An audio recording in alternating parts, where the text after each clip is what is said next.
Baik, di sini kami dari kelompok 1 dari mata kuliah Praktikum ADM. Di sini kami akan mempresentasikan laporan proyek kami yaitu tentang pendapatan daerah. Di sini kami mempunyai anggota kelompok. Yang pertama saya sendiri sebagai moderator yaitu Anissa Putri Rianti. Memiliki anggota MAB Bani Islami, Iza Fikra Maulani, Raisa Benita Kristi, Fadel M. Dias, Nadia Masyanda, dan Reza Noktari. Di sini kami memiliki bukti dokumentasi yang membuktikan kami mengunjungi dinas tersebut, yaitu Dinas Pendapatan Keuangan Daerah. Untuk pengumpulan data, kami memiliki 2 narasumber, yaitu Bapak Endra dan Bapak Iksan, yang jabatannya itu di Kepala Bidang Anggaran dan Pembendaharaan. Dan kami mengunjungi lokasi Dinas Pengelolaan Keuangan dan Aset Daerah Kota Padang, yaitu pada hari Jumat tanggal 23 Desember 2022. Mungkin tanpa memperpanjang waktu, langsung saja. Yang pertama, materinya akan dijelaskan oleh Reza Benita. Kepada Reza, dipersilakan. Terima kasih kepada moderator. Yang pertama, gambaran umum instansi.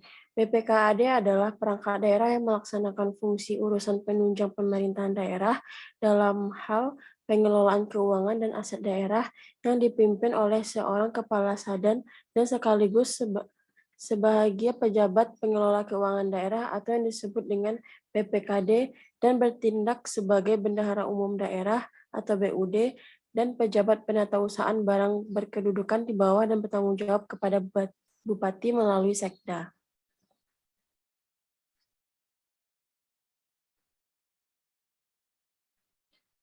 Visi dan misi. Visi dari Badan Pengelolaan Keuangan dan Aset Daerah Kota Padang adalah terwujudnya pengelolaan keuangan yang akuntabel dan profesional untuk mendukung pembangunan daerah Kota Padang. Misi dari Badan Pengelolaan Keuangan dan Aset Daerah Kota Padang yang pertama meningkatkan kualitas pelayanan administrasi, kinerja pengelolaan keuangan berbasis teknologi, informasi, dan profesionalitas sumber daya aparatur. Yang kedua meningkatkan sumber pengelolaan dan penatausahaan APBD yang efektif, efisien, transparan, dan profesional dalam mendukung pembangunan daerah. Yang ketiga, mewujudkan penatausahaan dan pengelolaan aset daerah yang profesional, efisiensi, dan efektif. Yang keempat, meningkatkan kualitas pelayanan penatausahaan keuangan yang akuntabel dan profesional. Yang terakhir, meningkatkan kualitas penyusunan dan pelaporan keuangan daerah berbasis standar akuntansi, pemerintahan, dan peraturan perundang-undangan. Saya kembalikan kepada moderator.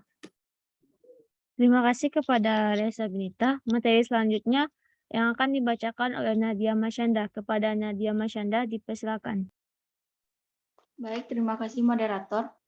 Struktur pertama, kepala bagian memimpin dan mengatur penyelenggaraan urusan pengelolaan keuangan daerah berdasarkan ketentuan peraturan perundang-undangan demi terwujudnya pengelolaan keuangan dan aset daerah yang akuntabel untuk mendukung keberhasilan pembangunan daerah.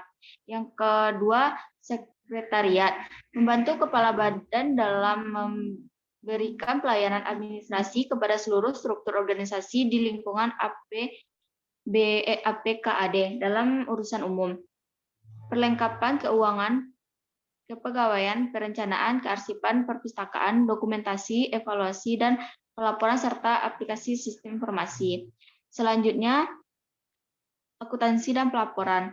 Membantu kepala badan dalam mempersiapkan bahan perumusan kebijakan akuntansi pemerintahan daerah, serta mempersiapkan penyusunan laporan keuangan pemerintah daerah, perancangan peraturan daerah tentang pertanggungjawaban pelaksanaan APBD dan peraturan kepala daerah tentang penjabat pertanggungjawaban pelaksanaan APBD. Selanjutnya, perbendaharaan daerah.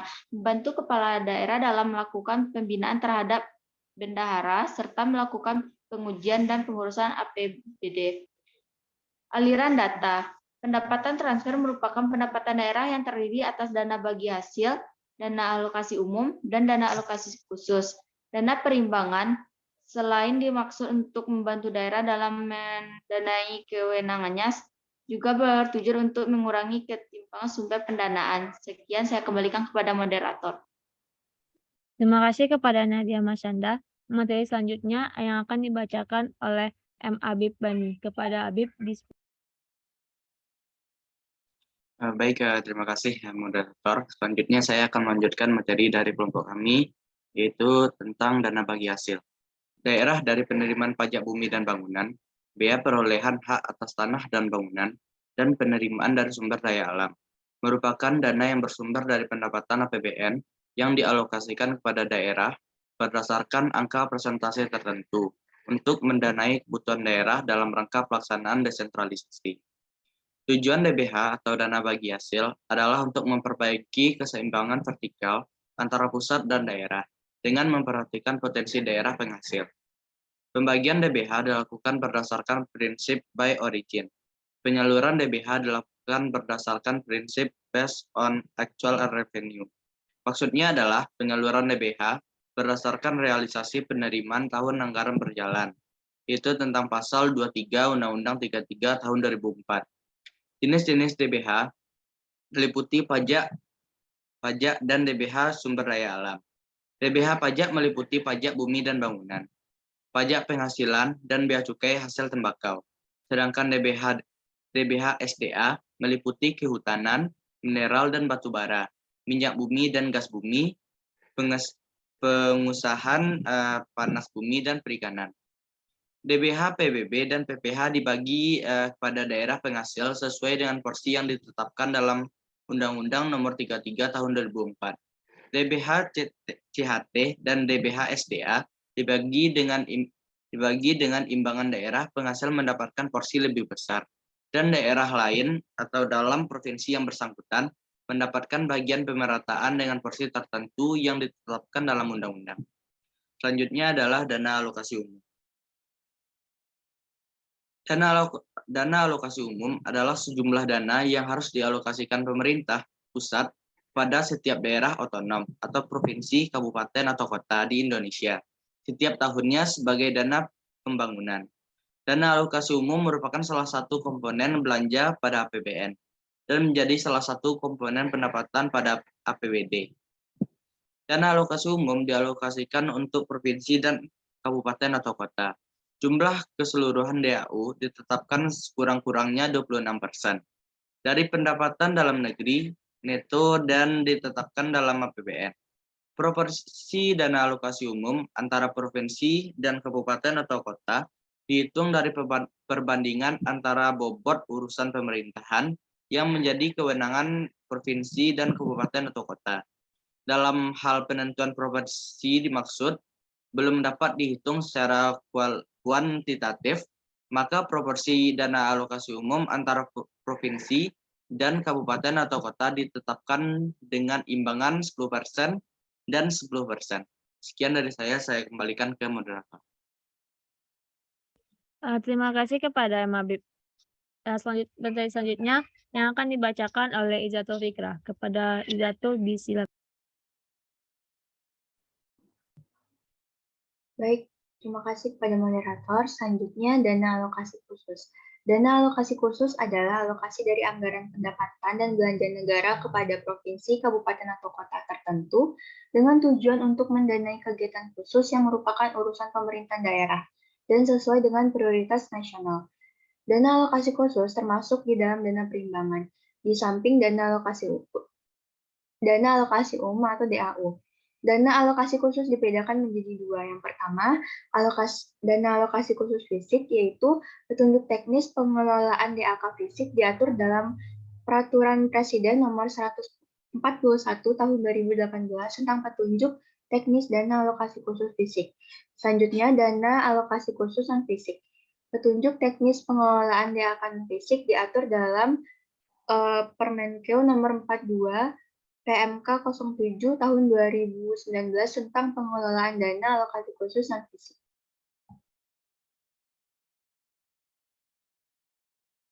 Selanjutnya, resiko dan pengendalian. Pendapatan transfer merupakan pendapatan yang minim akan resiko karena pendapatan transfer bersifat menerima dan menyalurkan. Adapun hal yang mungkin ditakutkan oleh BPKAD adalah yang pertama kurang salur, yang terjadi jika dana yang disalurkan pemerintah kurang dari dana yang dianggarkan. Namun, dana tersebut akan dibayarkan tahun anggaran berikutnya dengan surat keputusan Pagbu. Selanjutnya, lebih salur terjadi jika dana yang disalurkan pemerintah lebih dari dana yang dianggarkan. Namun, dana tersebut akan diperhitungkan dan langsung dipotong pada tahun anggaran berikutnya oleh provinsi maupun pusat. Pengendalian yang dilakukan oleh bidang perbendaharaan biasanya dengan cara berkoordinasi dengan call center. Dikembalikan kepada moderator. Baik, terima kasih kepada Izzatul Fikrah. Materi selanjutnya dibacakan oleh Reksa Noktari.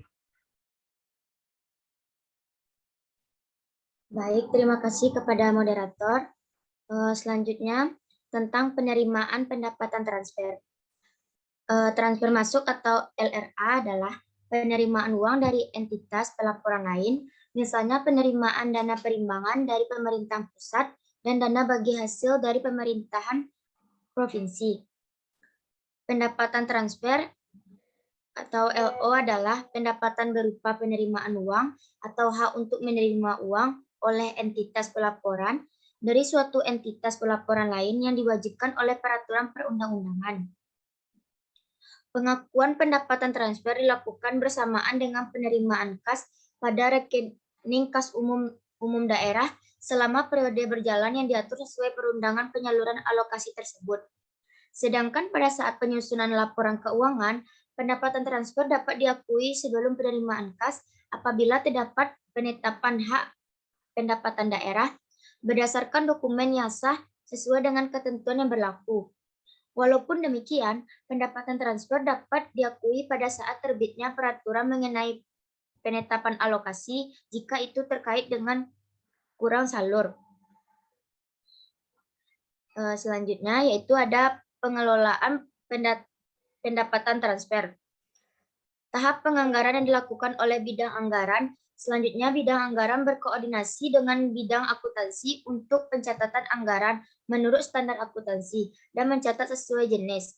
Dan tahap terakhir yaitu pada bidang perbendaharaan untuk menerima dana dan menyalurkan dana pendapatan transfer ke masyarakat.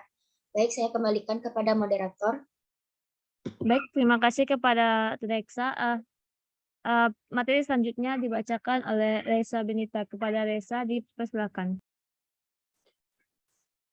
Pengelolaan pendapatan transfer. Tahap penyaluran pendapatan transfer. Penyaluran pendapatan transfer biasanya diserahkan kepada OPD masing-masing, misalnya untuk dana pendidikan. Maka penyalurannya akan diserahkan kepada Dinas Pendidikan. Dana BOS adalah dana yang digunakan terutama untuk mendanai belanja personalia bagi satuan pendidikan dasar dan menengah sebagai pelaksana program wajib belajar dan dapat dimungkinkan untuk mendanai beberapa kegiatan lain sesuai dengan ketentuan perundang-undangan. Penyaluran dana BOS melalui KPPN adalah amanah dari Peraturan Menteri Keuangan Nomor 9 PMK 07/2020 tentang perubahan atas Peraturan Menteri Keuangan Nomor 48 PMK 07/2019 tentang pengelolaan dana alokasi khusus non-fisik.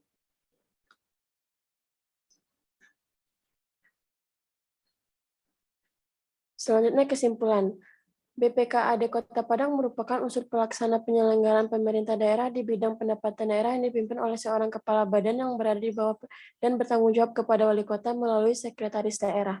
BPKAD adalah perangkat daerah yang melaksanakan fungsi urusan penunjang pemerintah daerah dalam hal pengelolaan keuangan dan aset daerah yang dipimpin oleh seorang kepala badan dan sekaligus sebahagia pejabat pengelolaan keuangan daerah atau yang disebut dengan PPKD dan bertindak sebagai Bendahara Umum Daerah atau BUD dan pejabat penatausahaan barang berkedudukan di bawah dan bertanggung jawab kepada Bupati melalui Sekda.